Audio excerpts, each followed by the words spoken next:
Hello guys, magandang hapon. It's me again, Kamutika TV. Ayan, shoutout sa lahat. Shoutout sa mga nag-follow sa akin, nag-subscribe dito sa YouTube, sa FB page ko. Ayan, Kamutika TV rin yung FB page ko. Ayan guys, pwede nyo ka-PM doon.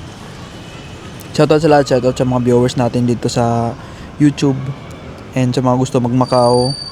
And sa mga nandito na rin. Ayan, shoutout sa inyo guys. Salamat sa mga taga Hong Kong. Ayan, mga followers natin, subscribers sa Hong Kong. Magkalapit lang Hong Kong tsaka Macau. Ayan guys, lagi tayong magdasal guys ha. Huwag tayong mawala ng pag-asa. Kaya yan. Yung mga nagbabalak mang Macau guys, panoorin yung mga vlog ko para magkaroon kayo ng idea dito sa Macau. At least alam nyo na yung gagawin nyo. Yung gusto ko lang i-share for today's video guys, about dito sa Macau. Yung sample, pumunta ka ng Macau, hindi naghanap pa ng trabaho. Tourist ka dito tourist, tapos naghanap pa ng trabaho, tapos nakahanap ka. Ganito guys yung process, para hindi ka hindi ka malito, hindi ka lukuhin dito. Dapat alam nyo to guys dapat ganito dapat. Kasi mamaya paasayan lang kayo, tapos wala pala. Guys, dito sa Macau, based sa experience ko, hindi based yan ng experience ng kakilala ko, yung nakilala ko, hindi, based sa akin yun, kasi nag-tour lang ako dito, hindi naghanap ng trabaho, and ito yung experience ko, naghanap ako ng trabaho, tapos nawalan ako ng trabaho, naghanap ulit. Ito yung mga na-experience ko guys, gusto ko lang i-share sa inyo, para alam nyo, di ba? Alam nyo, i-share nyo rin sa mga gusto mag-Macau na kakilala nyo, at least alam nila. Ganito kasi yung guys, dito yung proseso sa Macau. Una is, pupunta ka dito sa Macau, bibigyan ka nila ng 30 days visa. Free yun walang bayad. Pagdating mo ng Macau, paglapag 30 days, wala nang interview yan. Bibigyan ka ng 30 days. Wala nang tanong-tanong sa immigration yan ng Macau. Yung iba kasi tatanong pa, wala nang, hindi, guys, wag nyong igaya yung Macau sa Pilipinas. Pilipinas lang may ganun. Dito sa Macau walang interview. Bahala ka na kung may hotel booking ka o magpabook ka. Kung dito ka na mag-book pagdating mo, wala na yan sila pakialam. Basta paglapag mo, bigyan ka lang ng 30 days. Bahala ka na sa 30 days kung anong gawin mo. Yun, 30 days bigyan ka. Yung 30 days na yun guys, bahala ka na kung anong gagawin mo dito. Mag-apply ka, mag-tour ka, mag-ikot-ikot. Kung mag-apply ka guys, yung gawin mo is, di ba 30 days binigay sa'yo? Paglapag mo dito sa Macau, gawin mo is 25 days lang gamitin mo. Diba? 25 days lang. Yung pang 25 days mo, exit ka na ng Hong Kong. Mag-stay ka doon isang araw, tapos balik ka ng Macau. May upload ako dito sa YouTube na paano mag-extend ng visa dito sa Macau. Search nyo guys. Diba 25 days lang? 25 days lang gagamitin. Pang 25 days mo, exit ka na ng Hong Kong. Tapos after mga 3 oras, 4 oras doon, balik ka na ng Macau. Pagbalik mo ulit ng Macau, bibigyan ko ulit nila ng 30 days. Another 30 days. Ayun yung 30 days na yun, ubusin mo na. Yan guys, dito, pwede ka pa mag-extend ulit. Di ba naubusin 30 days? Extend ka ulit. Yung last na visa mo is 20 days. Exit mo na Hong Kong, pagbalik mo 20 days. Yun na yung last. Dapat sagad mo na yun, ubusin mo na. Huwag ka na mag-extend. Pag naubos mo na, wala ka pang trabaho, magpabook ka na ng ticket pa Thailand. Para makabalik ka ulit. 1 month ulit. Bago ka makabalik ng Macau, pag naubos mo na lahat ng visa na extend mo, naubos mo na, 1 month ka bago makabalik ng Macau. After 1 month, pwede ka na ulit bumalik ng Macau. Tourist ka ulit. Ganun. Huwag mong gagamitin guys yung UV. May tinatawag kasi dito, tinatawag na UV. UV is, yun yung last na visa, pinaka-last 10 days. Pag ginamit mo yung UV na yun na 10 days, guys, 50 days ka bago makabalik ng Macau. Kung wala ka naman importante na gagawin, huwag mo na gamitin yung sinisipon ako huwag mo na gamitin yung UV na yun kasi pangit yun. Ayan, yun na, mga bisa-bisa yun guys dito sa Macau. Dito naman guys, pag nag-apply ka sa mga agency, yung proseso dito is magpapasa ka ng CV sa mga agency dito sa lahat sa Macau. May mga upload ako dito sa YouTube. Tingnan nyo guys yung playlist ko dito sa YouTube. May mga upload ako dyan ng location ng agency. Yan, puntahan nyo isa-isa. May mga step by step yan dyan. Paano sumakay, paano pumunta doon, saan ka bababa. Nandyan na yan sa sa YouTube. Yun guys, punta ka sa mga agency araw-araw, pasa-pasa, antay-antay ka lang ng tawag. Ganun. Tsagain mo yun, araw-araw, ganun, araw-araw. Sa 1 month, tsagain mo, tsagain. Dropbox, may mga Dropbox yan. Tsagain mo araw-araw. Pasa-pasa ka din sa mga restaurant dito, sa mga company dito sa gilid, mga direct. Magpasa-pasa ka, pwede yan dito sa Macau. Yun guys. Ay, lamig kasi dito. Yun siya na. Yun, tapos, ante ka ng tawag. Pag tinawagan ka na interview na yun, galingan mo kasi, Kasi bira lang yung bumabagsak sa mga interview. Pag naipasa mo yun, yung mga interview dito guys, matagal na yung 5 minutes. Matagal na yung 3 minutes. Saglit lang, may tatanong na sa'yo. Tatanungin ka lang na, example, yung interview is cleaner. Tatanungin ka lang kung ilang years ka na sa cleaner. Sabi mo lang na 10 years, kung 10 years. And then, tatanungin ka lang kung anong ginagamit nyo sa, na machine. Nung naglilinis kayo, yun, sabi mo lang polisher, tapos vacuum, mop, towel, o anong ginagamit nyong chemical, Clorox, yun lang, sabi mo Clorox with water, mix lang, ganun lang. Sabi mo lang sa Pilipinas ka nag-cleaner, ganun. After interview guys, pasado ka na, mapipipirmahan ka doon, tapos kukunin yung passport mo, yun, tandaan nyo guys, pag kinuha na yung passport nyo, pinaserox, may pinirmahan ka doon, ibig sabihin is, pasok ka na. Or sasabihin sa'yo, antay ka lang sa chat, sa message. Pag alis mo tapos hindi ka message within hanggang gabi, wala na yon, bagsak ka nun, sigurado bagsak ka nun. Yung gawin mo is mag-apply ka ulit, apply ka lang, tapos balikan mo ulit yung agency na yon. Hindi yon guys na porket bumagsak ka sa agency na yon is hindi ka na pwede doon mag-apply. Pwede pa yon, pwede ka doon mag-apply, pwede araw-araw ka ulit bumalik doon, kasi yung employer na yon is marami yan silang hawak na company, yung agency na yon, hindi lang isa. Kung bumagsak kasi isang company doon sa agency, ibig sabihin is sa company lang ka lang noon bumagsak sa isang company, pwede ka pa, marami silang hawak na company, kaya balik-balikan mo yon. Hindi ibig sabihin bumagsak ka, wala ka na doon, hindi ka na pwede mag-apply, pwede ka pa rin. Yun. Yung process dito guys, yung legit to, tandaan nyo yan guys ha, kasi marami scammer dito, yung mga nagpo-post sa Bahay Kubo Macau dito, mga post dito sa mga group sa Facebook ng Macau. Nagpo-post sila dyan, mga Pilipino din na line up, interview, may bayad, basta maraming dito kalokohan ng mga Pilipino din, namimira lang. Ito guys yung legit ha, tuturo kasi ito yung visa experience ko. Yung legit is mag-interview muna, agency, sa agency kami mag-apply dito sa Macau, mga agency. Tinawagan ka ng agency, ito yung proper step by step na pag tinawagan ka ng agency, interview yun, tapos pag pumasa ka sa interview, pipiramahan ka doon, kukunin yung last name ng mama mo nung dalaga pa sila, last name ng papa mo nung dalaga pa sila, yun lang kukunin yan, kasi ilalagay yun doon sa working permit mo. Yun, pag pumasa ka nun kukunin yung last name ng mama mo at papa mo nung dalaga pa sila, tapos yung passport papaserox, tapos pipirmahan ka doon, yun yung proper, ganun. Interview, tapos yun, pagkatapos nun, pagpasado ka, sasabihin na sa'yo kung magkano babayaran mo sa agency. Itong babayaran mo, prepare mo yun. Ganon yun yung yung legit Yun yung legit guys. Pumasa ka na sa interview, yung employer mismo nag-interview, pumasa ka na, tapos sasabihin na yun ng agency, itong babayaran mong placement. May placement dito guys. Pag sa agency ka mismo nag-apply, mababa lang yun. Yun, babayaran mo yun. Pero guys, hindi ka naman ipopost siya na buo. Pwede mo naman pakiusapan yun na example 5,000 MOP yung bayaran mo. Pwede mo naman pakiusapan, ma'am, can I pay the 20% amount of the full amount of my placement, 20%, o magkano 20% sa 5,000, sabi natin 2,000 lang muna. Sabi mo na 2,000 lang muna, kasi guys, di ba pag okay na, pasado ka na, may aantayin ka pa niyan bago ka mag-start. Aantayin mo yung green chop, tawag dito sa green chop. Ano yun working permit, temporary working permit, 1 month yun.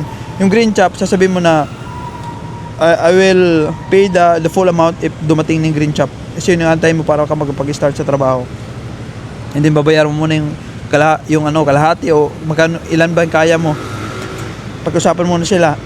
Yan, pag pumayag yung agency na hindi mo nabayaran buo kasi wala pa naman green chop, okay yun. Pag-usapan mo, sabihin mo wala ka talagang pera, maging honest ka na, kasi pangit yung feeling mayaman ka, ikaw di mahihirapan. O kausapin mo na wala pa naman green chop.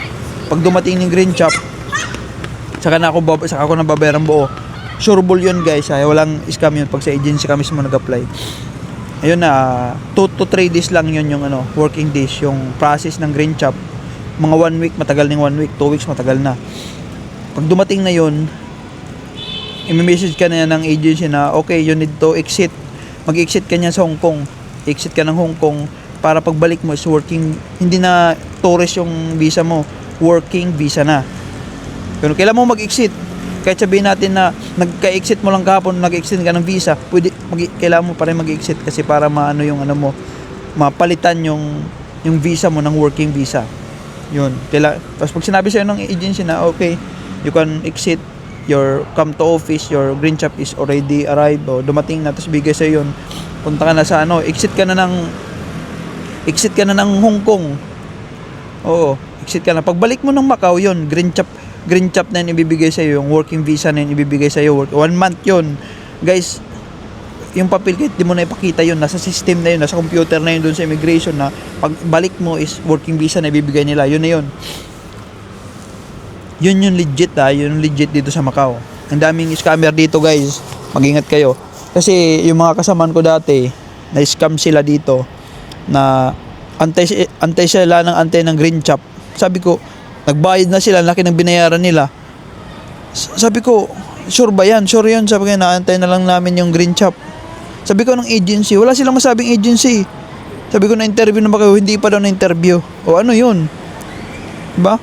Dapat guys, interview mo na, tapos alam mo kung anong agency. Kasi pag doon lang daw sila sa tao, may nag-post kasi dito sa mga group, nag-post sa group, tapos sinabi lang sa kanila, pag nagbayad na kayo, kami na bala sa green chop nyo.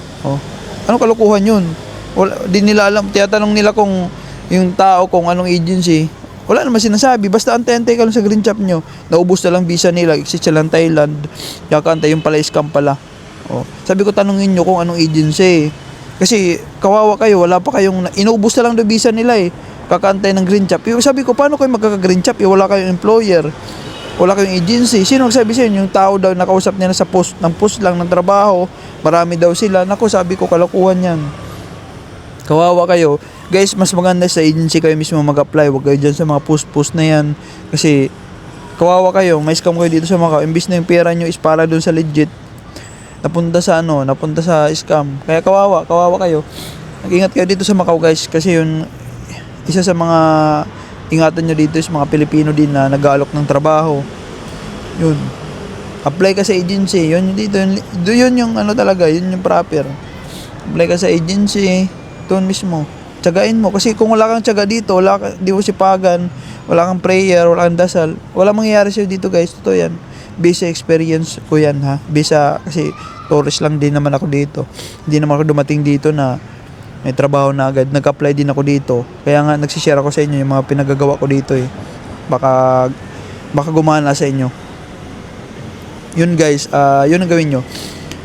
And yun yung process dito.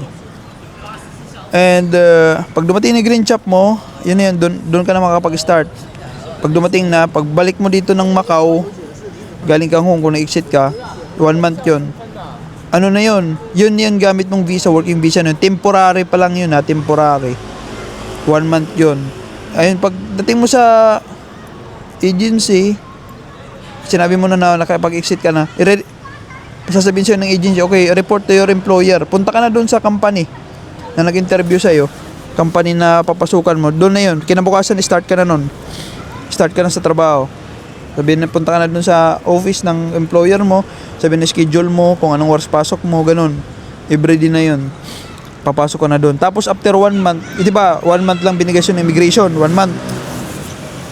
1 month lang.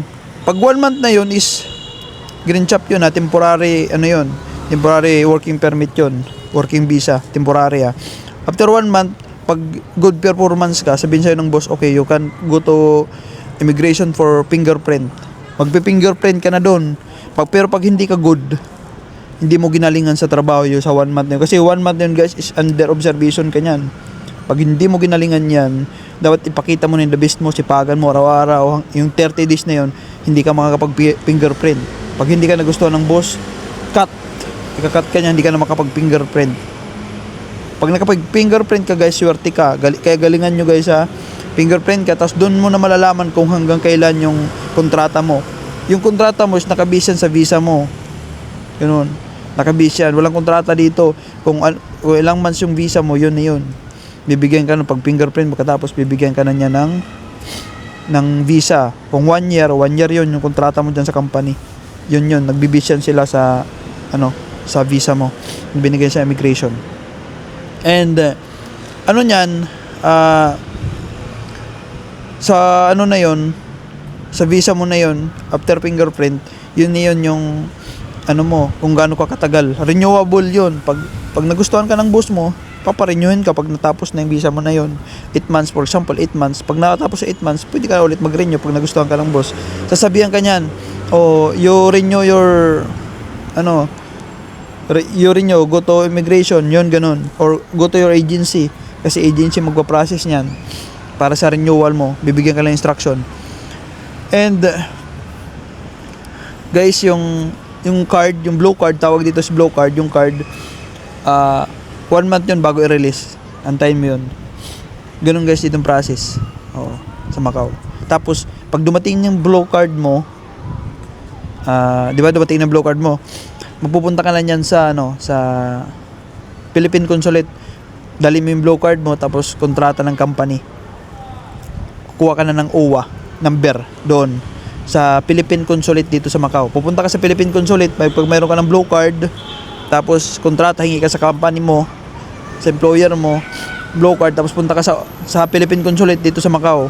Maghingi ka ng apply ka ng OWA number. Ibig sabihin is para ka maging certified OFW. Kasi pag hindi ka kumuha nun, kahit ilang years ka pa dito, 15 years sa Macau, tourist ka pa rin. Kasi tourist ka umalis sa Pilipinas Tourist ka. Kasi dito sa Macau guys, pag nakapasok ka na sa trabaho, hindi nila alam yun, yung mga company dito sa Macau, hindi nila alam yun mga ganun-ganun sa atin.